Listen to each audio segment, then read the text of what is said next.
Welcome to MITOHACKER podcast, and today our guest is Mr. Brett Jones. Hi, Brett. Peter, thanks so much for the opportunity to be on, speak with you and your audience. Thank you. I'm not sure if I ever called you Mr. Brett Jones, by the way. Slipped. In my head, you are Mr. Brett Jones anyway. It probably has slipped out every now and then, but it's still funny for me to hear. I know. So how are you? Doing okay. As some people will know, I just came through some cancer treatment and am working my way back to rebuilding and getting back in shape. So it's been a very interesting spring and summer, but it's feeling good and training and moving forward. So we always say that muscle is a reserve, but without having much context many times. We just say it. We mean it, but now you are going through this situation. So can you emphasize that part? Absolutely. When I started into treatment, which my first day of treatment was March 30th, I had a biopsy on February 20th. So 2/20/2020 was my biopsy and cancer diagnosis. And so by the time I started treatment at the end of March, I was probably weighing about 205. We'll just ballpark it 203, 205. I finished treatment weighing about 164. So a 35-pound plus close to 40-pound weight loss. And now I wasn't 205 svelte, ripped. What? I had a bit of a middle. My midsection was pretty thick, so I had some adipose tissue to sacrifice, but I also sacrificed a great deal of musculature. And so had I not had that amount of reserve tissue, both muscle and adipose, to lose in the process of the treatment, I don't know how I would have made it through the treatment.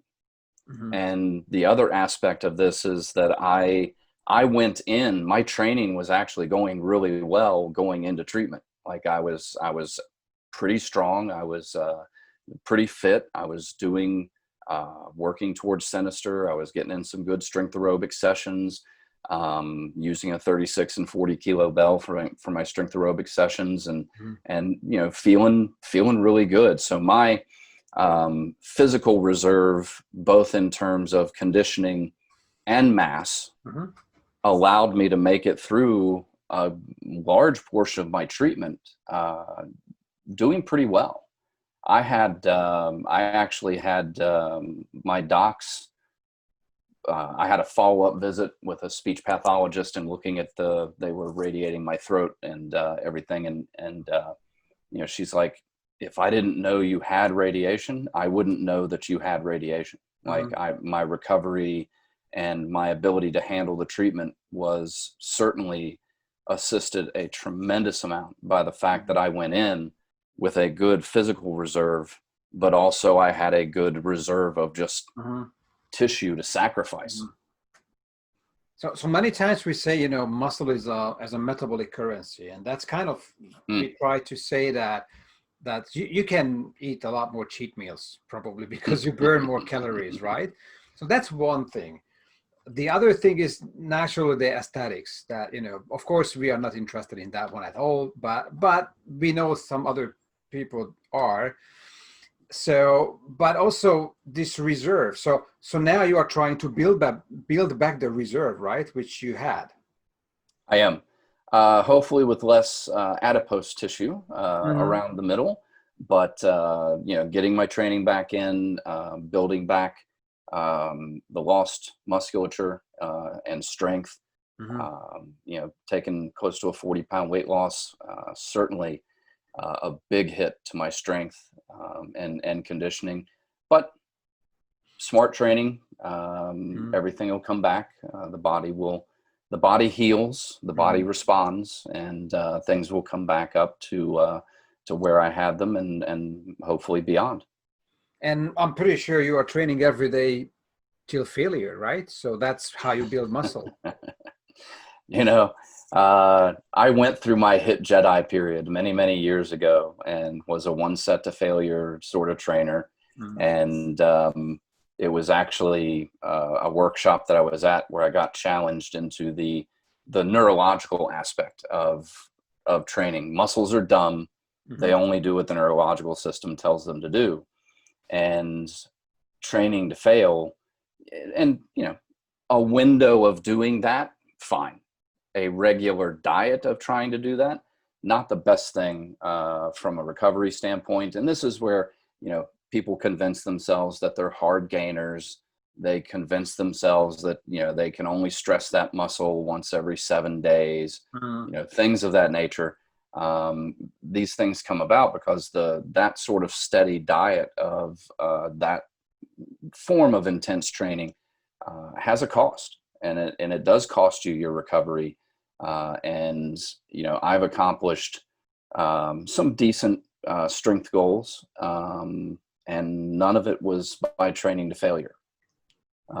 So it's feeling good feels good, and I I just want to keep moving forward in that direction. So I finished training sessions feeling like I could have done more, and having had a fun session, Mm-hmm.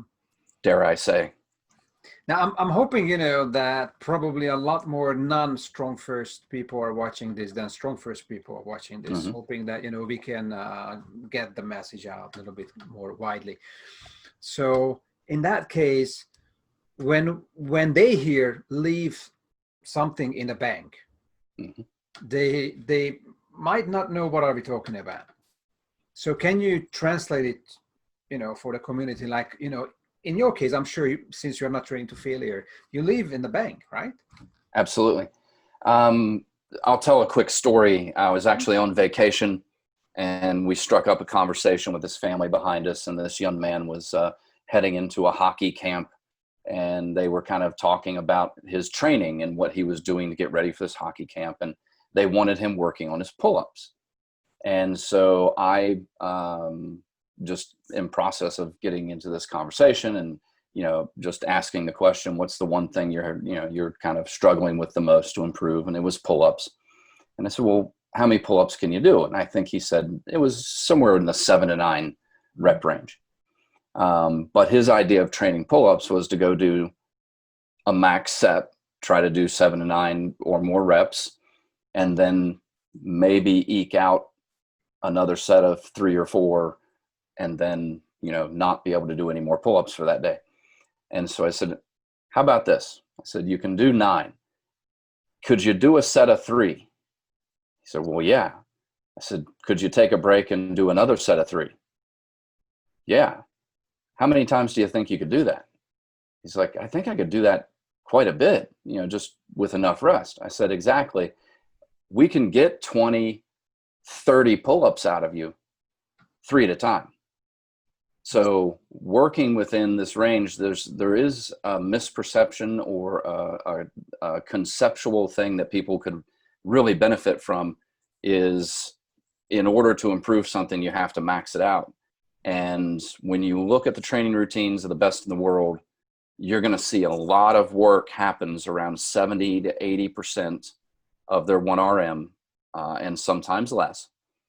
And that is that reserve that you're talking about. I'm capable of doing 10 reps, but 6 or 7 gets me in a zone to where I can have repeated efforts of that, actually accomplish more volume, better skill, better training, because pushing to the ragged edge and doing whatever you need to get to that max effort, you're actually ingraining some bad motor patterns and not learning the skill in a more refined way. So yeah, that concept of relative intensity or a buffer zone, Mm-hmm. where you're capable of 10, but you stop at 7 or 6, or you're capable of 10, but you do sets of 3. That sort of buffer zone opens up this opportunity to do a lot more work, build a lot more skill, and just feel good from your training. Mhm. Now you said several times skill in this case, and for Mhm. some whatever reason, people think that if you want to build up something, you have to always tear it down and then rebuild again.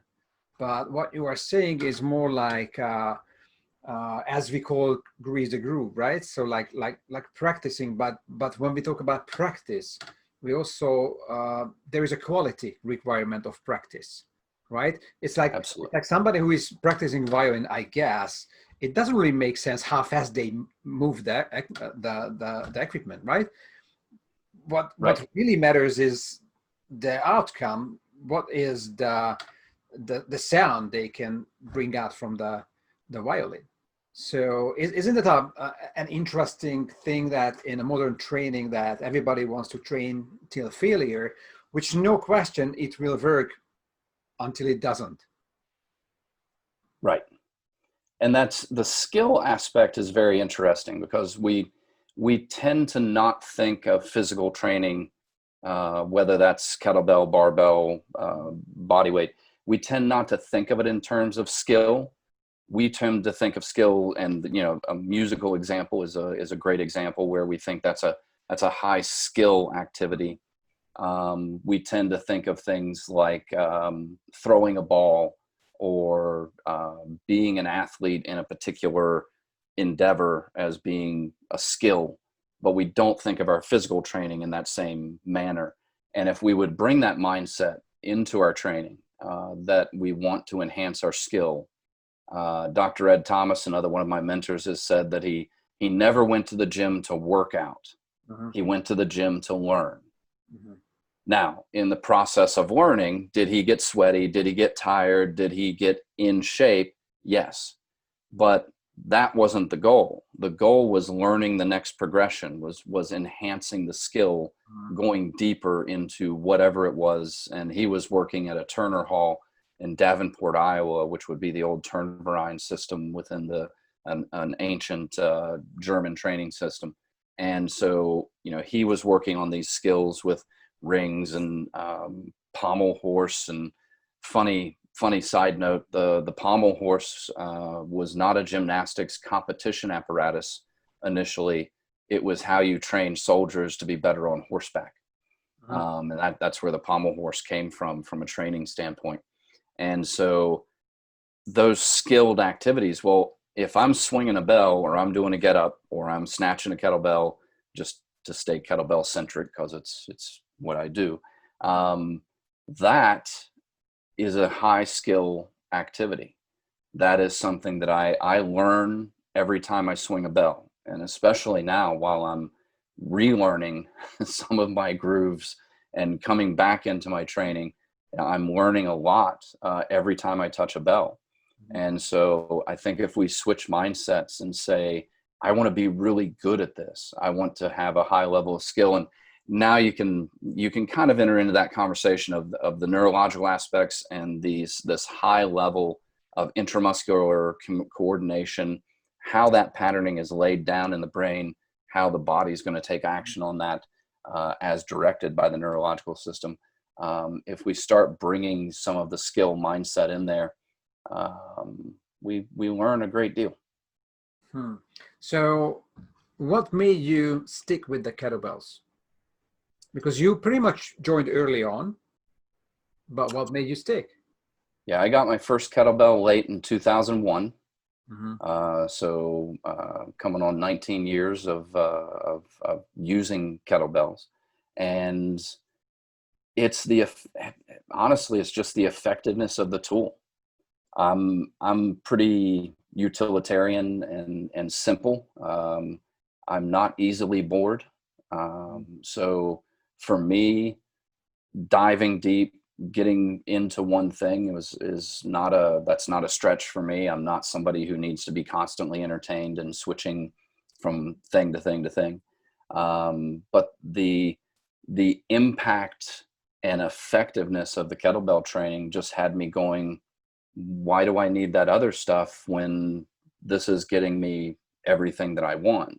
mhm, And so I went from entering into kettlebell training to entering into the world of grip strength at a fairly high level and accomplishing some pretty good things within the world of grip strength, then transitioning into some powerlifting and doing okay, having some pretty good lifts within powerlifting. Nothing elite, nothing.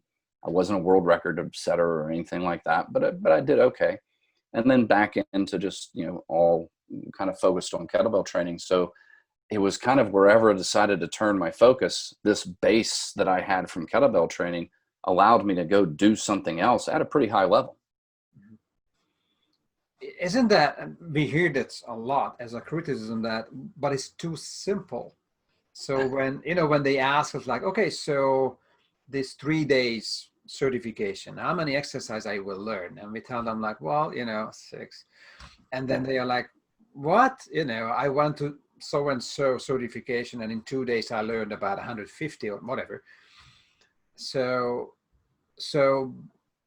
how would you sell that 6 is, in this case, is just more valuable than the whatever 100?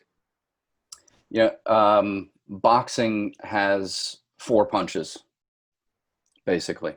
Mm-hmm. And out of the 4 punches come the sweet science of, as it's called here in the States, the sweet science of boxing. Mm-hmm. And so martial artists and fighters and grapplers, they might know 50 different techniques, but when things get serious, there's probably 5 or fewer things that they're going to actually do when things get serious. And so refining those essential skills, like the swing, which gives you a powerful hip hinge and the ability to absorb and redirect force, it gets you this unique overspeed eccentric. All of these things translate into many other activities and things that we want to be good at.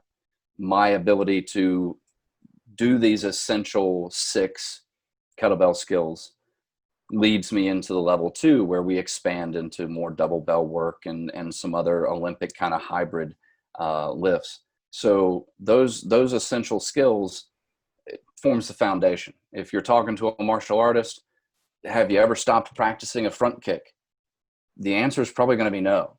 You know, you're probably still practicing a straight punch and a front kick, and there's probably a very set series of basics that you're just always are part of the routine. We go an inch wide, a mile deep into those fundamentals, and that is the strength of our system, actually, because we have a strong foundation, a strong base, allows us to go other places with good technique and good effectiveness. Yeah. Now today, injury prevention is, you know, another word is trying to describe that, you know, we should work towards never getting injured, which is I think it's very good as generally.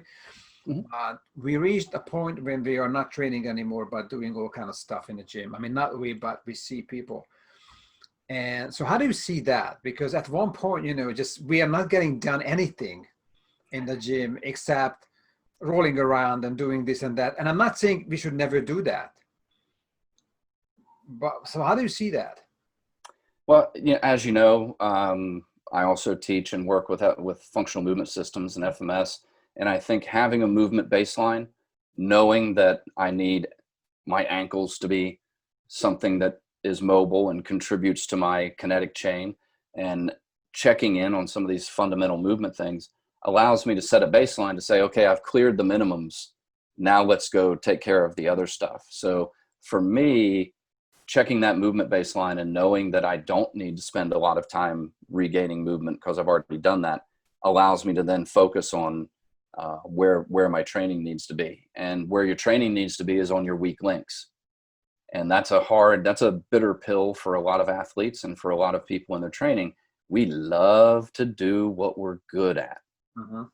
We don't like to do things that make us uncomfortable. And this is an interesting thing when in working with both fitness professionals and general population people for 25 plus years. People will do things that hurt. People, you know, they'll lay down on the bench Monday morning, feels like somebody's sticking a knife in their shoulder, but they'll still grind out their 10 sets of bench press because it's Monday, International Bench Press Day, and that's what they have to do. But they'll do it in pain, but they won't do this exercise that makes them feel uncomfortable. because they feel unsteady, or it makes them feel unskilled, or it makes them feel like they're, that they can't do this. So people would rather train in pain and hurt themselves than do something that makes them feel uncomfortable. My job as a professional is to find that weak link, find that thing that makes you uncomfortable that you need to be better at, and make you better at it. So that's where my bullseye goes. When I'm working with an individual, if I don't have any movement things to take care of, pardon me, I'm going to look at some fundamental capacities, your ability to store energy, produce energy, have postural control, things of that nature. And I'm going to find the things that you're not really good at. And just by changing those things, I've been working with a professional triathlete, and I changed the PRs in running and biking and now swimming because of ankle mobility, hip power, and some thoracic mobility. Like, I didn't put them on some super secret training routine, and it wasn't this magical mix of sets and reps and whatever. It was check the fundamentals: ankles, T-spine, hips. Let's make sure those things are contributing. Here's an area where we could make some improvement. All I did was change the ankles. The running got better. All I did was change the T-spine. The swimming got better. So it really, sometimes I fear I'm too simple, but it's still working for me. So I'm gonna stick with it as long as I can. But from an injury prevention standpoint, it is really finding those weak links and being able to plug those holes. I was on another podcast recently, and there was a lot of interest from this person in the NFL and football players and looking like a football player. Well, that's usually just genetics. That's what was provided them because they chose their parents well, and they came out with this genetic thing that made them look like X. But they're in the NFL because they can play football. Because for their position, they're really good at playing football at that position. The physical stuff is actually not that important. It's the ability to keep them on the field, to be resilient, to be able to handle the 16-game season and hopefully playoffs and continuing on. But it's, from an injury prevention standpoint, I'm not trying to make them a better athlete. I'm just trying to find those weak links and build some resilience, and let them be whatever athlete they are. If you're training Brazilian Jiu-Jitsu competitors, their job is to be a good Brazilian Jiu-Jitsu competitor. Well, find the weak links, raise those up, put them on some smart training that allows them to go do their other stuff well. And that was another thing this person was highlighting, is like, I used to go in the weight room and just kind of destroy myself. And then the next day when we're on the field trying to practice, I really couldn't practice that hard because I was destroyed from the weight room. That's a problem. But do you see also that, there are, especially with the more professional athletes, that there are two very distinct times when they get injured. One of them is when they are not yet specialized in the sport. And the second bucket is when they are too specialized in the sport. So I know from BJJ perspective, the white belts, blue belts are normally getting knee injuries. The brown belts, black belts are getting lumbar and neck. Yeah. So the previous one is more like, because they jumpy, they're running around and they do something they should not do. Now around brown and black, you start to understand you should not do all this goofy stuff. But you spend so much hours in the sport, you got specialized, adapted in the sport posture, as you always say that. So do you see the same thing also with triathletes? Absolutely. No, it's when you become uber specialized, and being a triathlete is an interesting thing because there's a position on the bike that's very advantageous for the bike. That position that's advantageous on the bike doesn't help you with your swimming. The positions that help you with your swimming, not that helpful for your running. And so there's this weird blend of things that you need to be able to do in order to unwind from some of these very advantageous positions. Brazilian Jiu-Jitsu, that ability to flex the spine and be in those rounded positions and be able to do the things that you do grappling, essential to being able to grapple. Not so great when you want to sit, on a long car ride and spend time with the family, or you want to do some work in the yard and whatever around the house. So being able to unwind, and I think Mark Rifkin said it years ago, don't live in the posture of your sport. Mm-hmm. And you want to be able to kind of unwind and get out of those positions. And it is that there is that skill journey where early on and I joke about this for myself all the time. I'm strong enough to hurt myself. And especially right now as I'm rebuilding, like I could pick up a heavier bell. I could be training a little bit heavier, but I know that's a danger zone for me because my tissues aren't ready for it. So when you're early on in a sport, whether it's triathlete or Brazilian Jiu-Jitsu or whatever the case may be, your enthusiasm overrides your tissue's ability to handle what you're going to be putting them through. Then you adapt enough to where the tissues can't handle the level of adaptation and specificity. So it is part of the journey, but it can be mitigated by keeping in mind that you need to unwind from some of these necessary positions and adaptations for your sport. When was the point when you started to move from performance or muscle specific exercises towards more to movement specific? Because I'm sure there was one point when you were like, hey, wait a second, something doesn't add up. It was years ago when I started looking at Power to the People by Pavel, and I started training. I was at the second ever kettlebell cert with Pavel in 2002 in the States. And I had been in my career long enough to where I had been every kind of trainer, right? I had been the functional trainer. I had been the body weight trainer. I had been the HIIT Jedi. I had been body weight only, barbell only. I had gone through these phases where I had experimented with the one thing. I found the answer. This is the thing I've been missing. And then you spend some time on it and you realize, yeah, it's good, but it's not the answer. But then as I started to transition into just focusing on the fundamentals, I need to have a base of strength. Mm-hmm. I need to be able to produce power. I need to have a base of conditioning, and that could be a whole other podcast and conversation. But when I can enhance those things with the fundamentals, everything else tends to start dropping into place.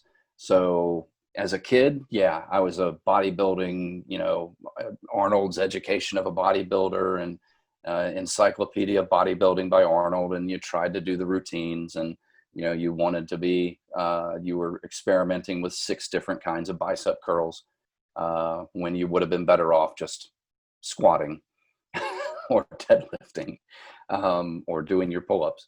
And so, yeah, I broke away from the body part mindset many, many years ago and just focused on these fundamentals and these larger gross movement patterns. Not to say that some isolation doesn't have its place, because we may be working with somebody that has a history of an ankle injury and we're still getting that ankle moving better, which means I'm still trying to talk to that glute a little bit. So I'm doing something like some bridging or a more isolated movement to get a little bit better integration. So it's not that isolation never occurs, it's just in the right time. So when you mentioned a few times when you were working with the triathletes, and you mentioned that mainly 3 areas you mentioned: the ankle, the hip, and the thoracic, right? Yep. So isn't that true, especially because of overuse and previous injuries and generally the lifestyle as a posture and everything? So these are the main 3 areas where normally if we approach the body with a shotgun approach, let's put it this way, then most likely we're going to do something good. Absolutely. And our modern lifestyles tend to make these 3 areas, how do I rephrase that? Our modern lifestyle challenges or does not use these 3 areas the way it used to. Mhm. So we don't walk and do the kind of labor we used to, which would help keep our ankles and hips going. We sit at the computer and we sit and watch TV. We tend to get a little hunched and rounded. We tend to stiffen up our T-spine. So our modern lifestyle makes these three areas hard to optimize. And it is, to use the term, it's low-hanging fruit. When you walk in the room and you start working with somebody, you're probably going to find something to work on in their ankles, hips, and T-spine, and something that's going to make a difference in how they move and how they perform. So they're key areas for both mobility and control. And especially you mentioned mobility. So most people would think that these three areas only candidate for mobility. Mm.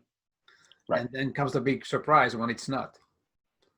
So do you see that also? I'm sure that, we try to fix everything with more mobility, but somehow the body just doesn't want to react on that. And people are just, oh, okay, so maybe I need another set. Just nothing happens, right? Right. And I think that the key for me is, how are you measuring that? Mm-hmm. Like if you're saying I need more mobility, well, how are you measuring that? Because if you're just going by feel, that's an easy way to be deceived, because you'll run into a lot of hypermobile people who are like, oh, I just have to stretch. You're already hypermobile. I'm pretty sure stretching isn't the answer for you, but it's where they feel something. So defining how you're measuring that mobility is a really key thing to keep things in perspective. And the key to your mobility issue can very easily be motor control or stability that is preventing you from being able to access the motion at that joint or within that chain, whatever we're talking about.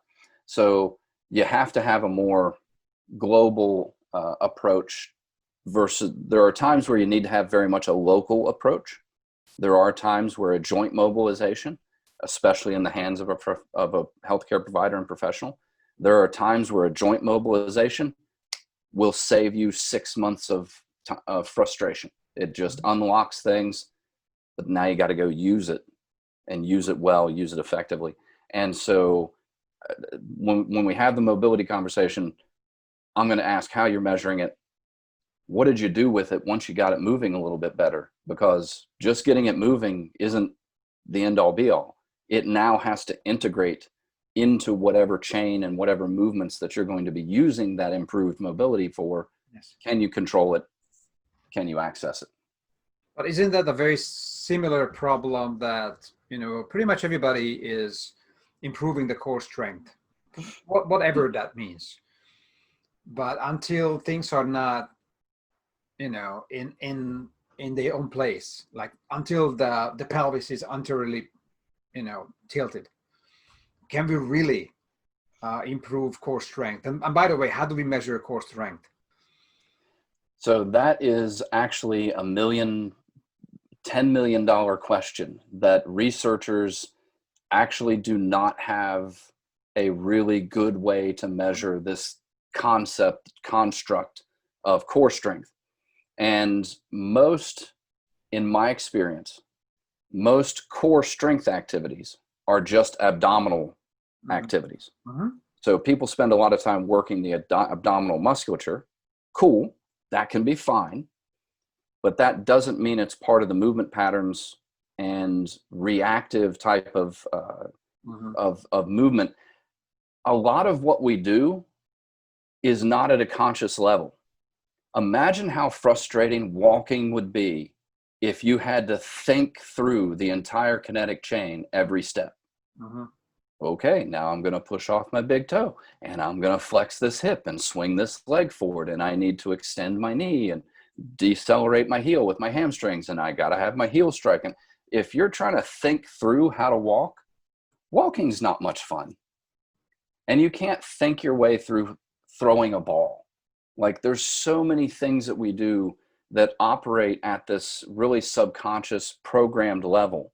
Well, core strength, good, honest, reactive core strength happens at a level that you can't feel and you can't think about. Mm-hmm. So if your training does not incorporate some sort of activity that places you in a position to just react appropriately, Mm-hmm. you're not doing core strength. Mm-hmm. If you're constantly just sitting there trying to flex your muscle harder, good abdominal work, not core strength. Mm-hmm. Because core strength has to be reactive. It's you can't think about it. Mm-hmm. It's turning on or it's not. Mm-hmm. And so creating these proprioceptively rich environments where you might wobble, you might feel uncomfortable, but you're getting these great reactions out of the body, that's where we're going to be most effective. And regarding to core strength or core function, can we talk about both without talking about posture and breathing, right? So because what we see Correct. many times that people are trying to do all these actually pretty good exercises. Let it be the plank, side plank. So many, these are good exercises, but when they put it on a not so well receiving structure, so somebody is completely open, somebody is a mouth breather, etc., then basically just wasting time, possibly risking injury, right? Definitely. You're not patterning, you're not learning what you think you're learning. Mm-hmm. And we get into these positions where we feel the burn. It's hard. We sit there and quiver and we sweat and the muscle burns and we think, oh, that was really effective. Well, probably not. Again, you might have worked the muscle a little bit, but is that a posture? Is that a position that's going to transition into anything else that you're going to do? Could you breathe during that activity? Because at a certain point, your body's going to choose air over anything else. Mm-hmm. And if your concept of a plank is just a red-faced, dare I say, poop face sort of look where you're just grunting, groaning, straining, and you just have this awful breathing pattern, again, you're getting a little bit of muscular work done, but you're not patterning something that you're going to be able to go use. Because if my goal is to run, how far am I going to run if I'm forced to hold my breath to be stable? How far am I going to run? Yeah. Not very far. I'll answer for myself. Somebody out there may go very far holding their breath. I'm not going to make it very far. What was the point for you when you said like, well, it seems like this breathing stuff is kind of interesting. I just had like 4 weeks ago, podcast with Mike Boyle. Mm. And he said, he's the guy who can admit like, yeah, I was a jerk. And he said like, well, you know what? I didn't get it. That's what he said. It's for years. It's like, I'm the last one who got it. I have to admit that. I'm the last one. But now I got it. So what was the point? Not when, but what was the input when it's like, wait a second? It was an interesting progression because what Pavel taught and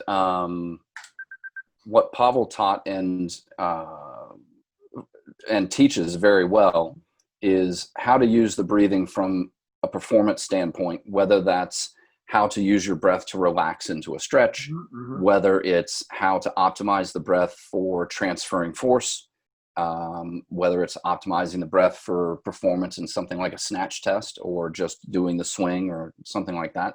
So very early on, I was learning all of these very powerful techniques for how to use the breath in either relaxation or stretching or performance and strength.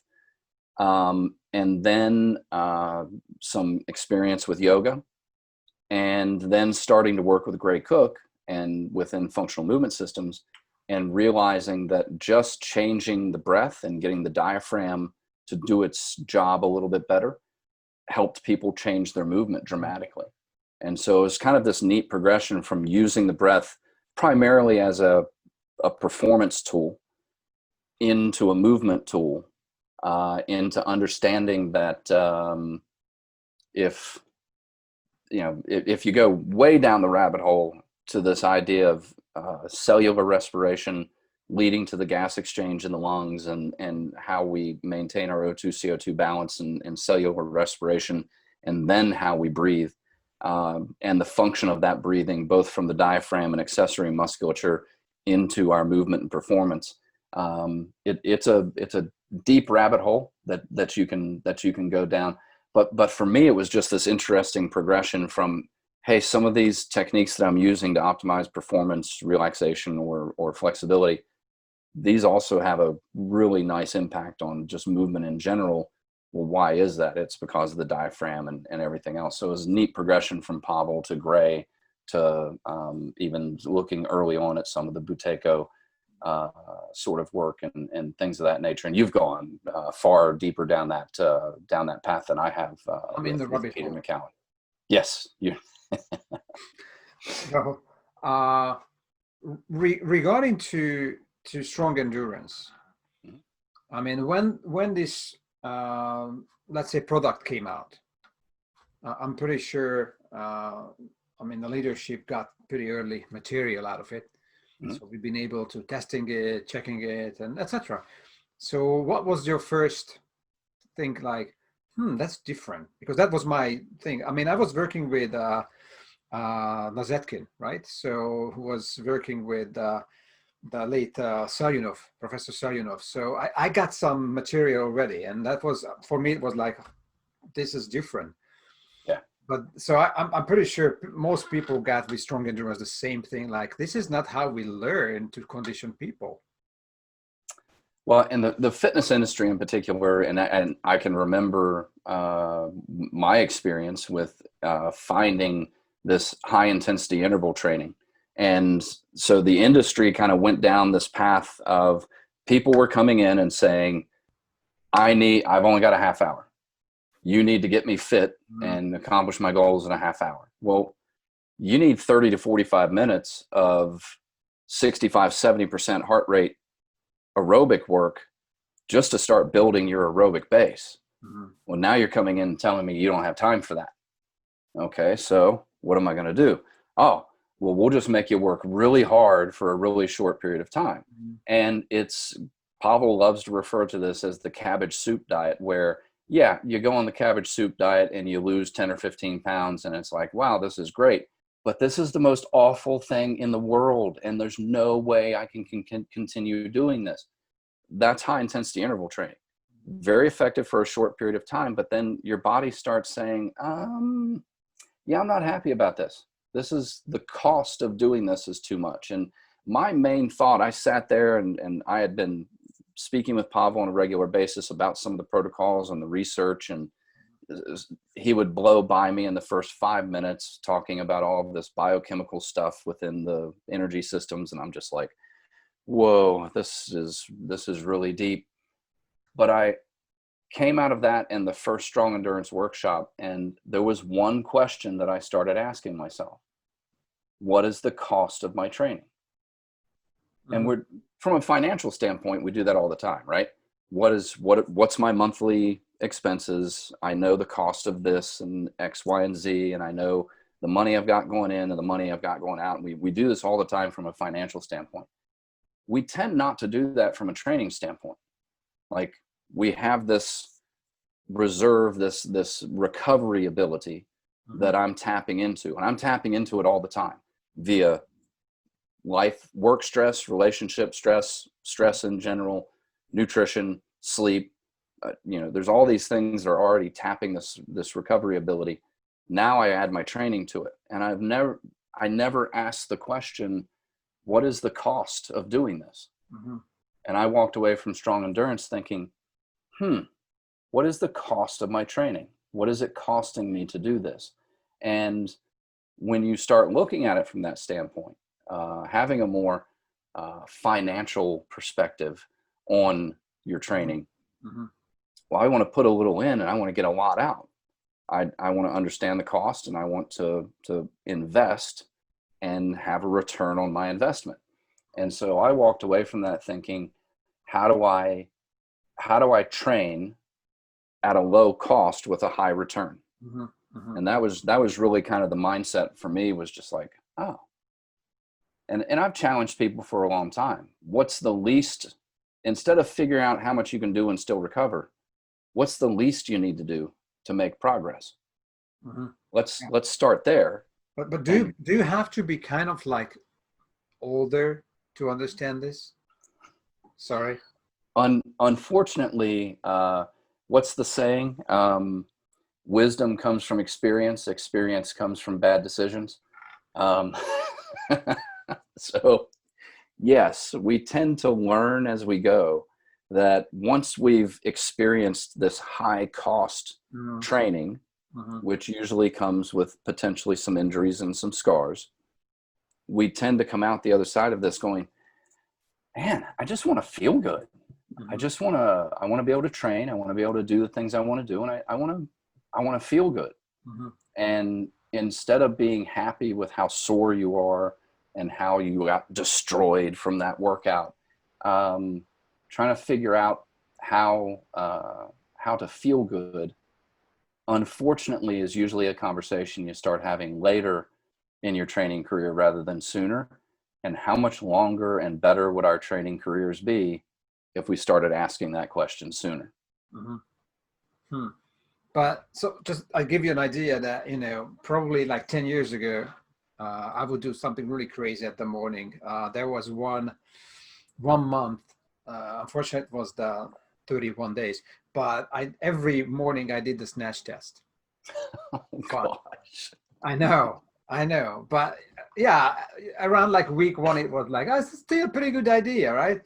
Week three, I was like, well, I started, I gonna finish. Week seven, I'm like, forward, I was like, who the hell, you know, set up this whatever. So anyway, so compared to that, today, like I did just former walking in my garden barefoot for like about 20-25 minutes. Like put it down whenever I felt like, my grip is giving up, put it down, and that's it. And I start to see more like, you have to be more like farmer strong than anything else, right? I mean, these are the guys. I mean, I know you did some grapplings a long time ago, but Mm-hmm.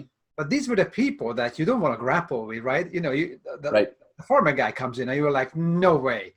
Not. Even though he has no skill, that he will just throw you and crush you because farmer's strong. Yeah. So isn't that something that's what we need? And with kind of like what like strong endurance is building, that's what you build basically.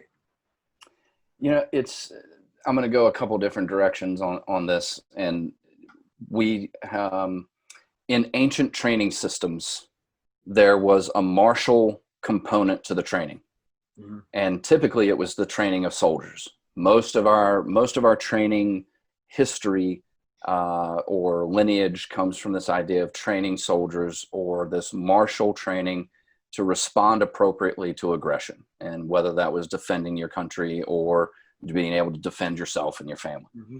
And then you had restorative techniques, because the act of training in a martial way tended to knock you out of center. So you needed these recovery techniques and restorative techniques. And then there was a pedagogical body of knowledge that supported the whole thing. Well, fitness has become our martial art. Mm-hmm. Fitness has become where we prove how tough we are. I've had many other challenges in my life. I'm not trying to prove how tough I am in my training. Mm-hmm. But that's where a lot of people go to prove their toughness. And I'm not saying that training can't be a way to push, a way to explore your edges of ability every now and then. Mm-hmm. It can be a way to test yourself, but that's the key phrase there. It should be a way to test yourself every now and then to find out where you are, not proving how tough you are every time you train. And so this mindset that training is where I go to be tough leads you down a very bad path. Mm-hmm. That would be like going in the gym and saying, okay, I'm a boxer. I need to get used to getting hit in the face. So I'm just going to go in every day and I'm going to let people beat me about the head and neck area for a good half hour. Maybe bang my head against the wall a few times so I can take a really hard hit. And then that's going to get me ready for boxing. Well, you'll do that for hopefully 30 seconds before you realize this is a really bad idea. I don't need to train for getting hit by getting hit repeatedly. There are other ways to build into those activities, and there's other ways to prove how tough you are. If you're going to your training to prove how tough you are, you're probably experiencing a lot of injuries and a lot of problems instead of using training to be better. Yeah. So older individuals. So because I'm not. What do you say? No, I'm not trying to point fingers. But I'm saying, like, when you have clients, you have athletes. I'm not talking about like professional athletes. I'm talking about like general person, general population, 75, whatever, and they feel like, probably I should do something. How much your approach is changing, is different from, let's say, like a high-level athlete? I'm still checking the movement baseline. I'm still looking for the weak links. I'm still doing everything basically the same. I'm just scaling it to their ability levels. Mm-hmm. I had a 92-year-old woman come see me for one session, and she was frustrated because when she would get down to reorganize her shoes and stand up, she would get dizzy. So she didn't like this. So I taught her how to, instead of, basically leaning over and standing up, I taught her how to get into a good lunge, put her hands on her front leg, assist herself up on both sides.